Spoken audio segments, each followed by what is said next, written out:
मी हाताळतो म्हणण्यापेक्षा सुद्धा आमच्या मुलांची ही आयडिया आहे, त्यांची कल्पना आहे की आपण यावर्षी हा देखावा करावा. देखावा खूप त्यांनी त्यांच्या पद्धतीने मांडण्याचा प्रयत्न केलाय.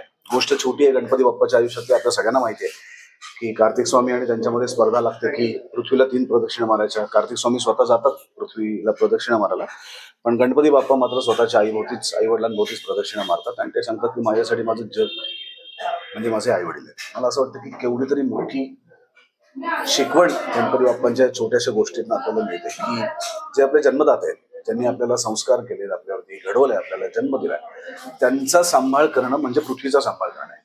तर या छोट्याशा गोष्टीतून मला असं वाटतं खूप मोठी गोष्ट बाप्पांनी सांगितली.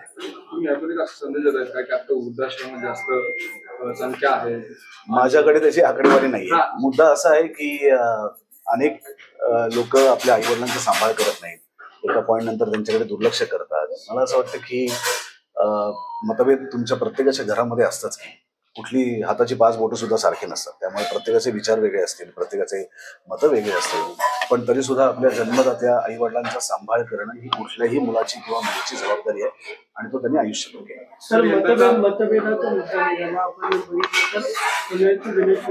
प्रसिद्ध आहे, मात्र सार्वजनिक गणेशोत्सव मंडळांमध्ये मतभेद बघायला मिळाले.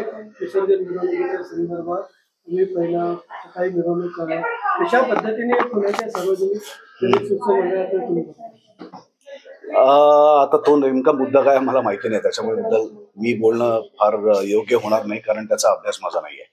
पण गणेशोत्सवाची मिरवणूक मात्र वेळ संपली पाहिजे या मताचं मी आहे.